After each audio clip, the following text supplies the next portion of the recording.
Electronic మీడియాలో వినూత్నమైనటువంటి పద్ధతిలో ముందుకు పోతున్నటువంటి ఇండియాన్ టీవీ సోషల్ మీడియాని అంచెలంచెలుగా ముందుకు తీసుకువెళ్తూ ఇన్వెస్టిగేటింగ్ జర్నలిజానికి పేరుగాంచినటువంటిది ఇండియాన్ టీవీ అనేటువంటిది మనకు కనపడతా ఉంది. రోజురోజుకి ప్రజల్లో ఆదరణ పెరుగుతున్నటువంటి ఈ స్థితిలో సోషల్ మీడియాని సైతం గ్రిప్ చేయగలిగినటువంటి శక్తి సామర్థ్యాలు మరింతగా పుంజుకుని మునుముందుకి ఇండియాన్ టీవీ వెళ్ళాలని మనస్ఫూర్తిగా కోరుకుంటున్నా. ఇరు రాష్ట్రాల మధ్యలో వచ్చినటువంటి తగాదాలు వస్తే గనక దాన్ని పరిష్కరించడానికి గాను కావాల్సినటువంటి విధానాన్ని గవర్నర్ గారు తీసుకోవాలి. కానీ ఇందులో ప్రభుత్వాల మధ్యలో ఏ రకమైనటువంటి వివాదం జరగల. ఒక వ్యక్తుల మధ్య జరిగినటువంటి వివాదాన్ని తీసుకెళ్లి ప్రభుత్వాలకి గుచ్చేటువంటి పరిస్థితిలో ఇవాళ చంద్రబాబు నాయుడు గారు తీసుకున్నారు.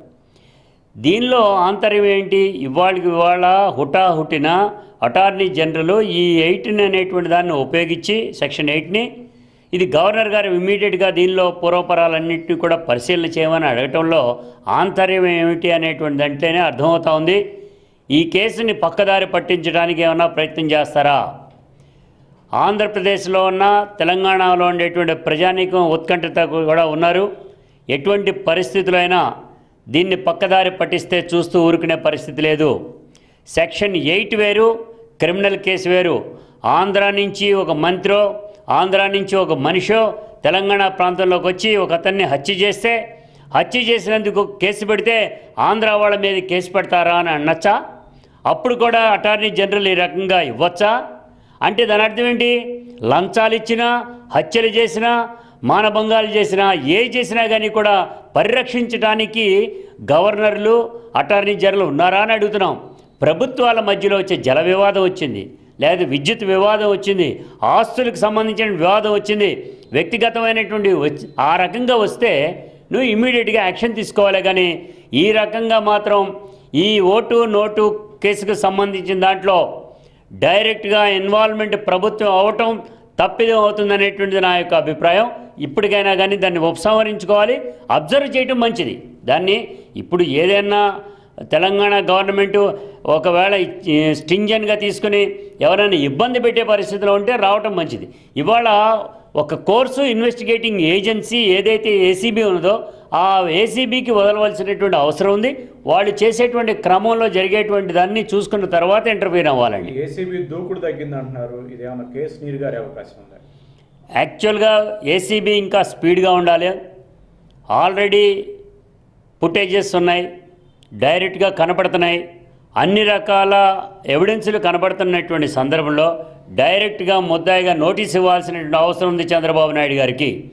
చంద్రబాబు నాయుడు గారికి ఇవాటి వరకు కూడా ఇవ్వకపోవడానికి ఇవన్నిటిని కూడా ల్యాబ్స్కి పంపించాం, వెరిఫికేషన్ చేస్తున్నారు అనేటువంటి మాటలు మాట్లాడుతున్నారు. కానీ త్వరితగతిని తెచ్చుకోవాల్సినటువంటి అవసరం ఉంది. చంద్రబాబు నాయుడు గారు ఇప్పటికే మాజీ డైరెక్టరు ఫారెన్సిక్ ల్యాబ్కి సంబంధించినటువంటి ఆయన్ని ప్రభుత్వ సలహాదారుడిగా కూడా వేసుకోవడం జరిగింది. అంటే ఈ శిష్యులందరూ ఇతర ల్యాబ్స్లో కూడా పనిచేస్తూ ఉంటారు. కాబట్టి ఇక్కడ ఏ రకమైనటువంటి ఒపీనియన్ వచ్చినప్పటికీ కూడా భవిష్యత్తులో సెకండ్ ఒపీనియన్ కోరటానికి మాత్రమే ఇది ఈయన్ని తీసుకున్నారు అనేటువంటి కనపడతా ఉంది. ఏదైనా కొంత ప్రజల్లో మాత్రం అపోహ మాత్రం ఉన్నది. మీరు తీసుకునేటువంటి నిర్ణయం ప్రకారంగా చేసేటువంటి క్రమంలో ఆ స్పీడ్నెస్ ఇన్వెస్టిగేషన్ని తీసుకునేటువంటి దాంట్లో కేసీఆర్ గారిని కూడా అనుమానించాల్సి వస్తుంది అనేటువంటిది కూడా జనం కూడా అంటున్నారు. అందుకని దీన్ని మాఫీ చేయడానికి ఏదైతే కేసు పెట్టడం జరిగిందో దాన్ని finalize within no time చేయటం మంచిది అనేటువంటిది నాకున్న అభిప్రాయం. సండ్ర వెంకటవీరయ్య కోసం తెలంగాణ పోలీసులు కాపుగా సండ్రకాల వేట సాగిస్తుంటే విజయవాడలో, రాజమండ్రిలో ఇలాంటి ప్రదేశాలు అని ఉంటాం ఎంతవరకు సబబు? చట్ట ప్రకారం నేరగాళ్లుగా నమోదు కాబడినటువంటి అభియోగం మోపబడినటువంటి నేరగాళ్లకి ఆశ్రయం కల్పిస్తే వాళ్ళు కూడా నేరగాళ్లే అవుతారు. ఐపీసీ సెక్షన్ 212 కింద ఎటువంటి పరిస్థితుల్లో ఇది వాళ్ళకి అట్రాక్ట్ అవుతుంది.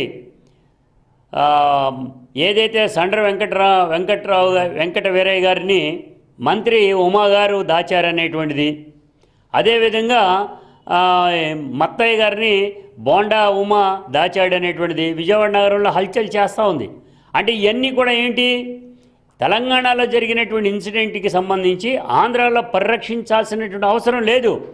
నేరం అనేటువంటిది ఉన్నప్పుడు ఆటోమేటిక్గా ఇవాళ నేను చెప్తున్నా, చదువుకున్నాళ్ళు, డీజీపీలు, ఐపీఎస్లు, ఐఏఎస్లు అందరికంటే బ్రహ్మాండమైనటువంటి చదువు నేర్చుకునేటువంటి వాళ్ళు, చట్టాన్ని అవపోసన పోసినటువంటి వాళ్ళు సైతం నేరం ఇక్కడ జరిగింది అని అన్నప్పుడు ఆ నేరానికి సంబంధించినటువంటి నేరగాళ్లుగా నమోదు కాబడినటువంటి అభియోగం మోపబడుతున్నటువంటి వాళ్ళకి షెల్టర్ ఇచ్చేటువంటి పద్ధతిలో పోలీసు ప్రభుత్వ యంత్రాంగము చంద్రబాబు నాయుడు గారు ప్రయత్నిస్తున్నారంటేనే ఇది చట్ట వ్యతిరేకమైనటువంటి విధానం తీసుకున్నారు. ఐపీసీ సెక్షన్ 112 కింద ఎటువంటి పరిస్థితుల్లో వాళ్ళందరూ కూడా ముద్దాయిలు అవుతారు. తస్మాత్ జాగ్రత్త.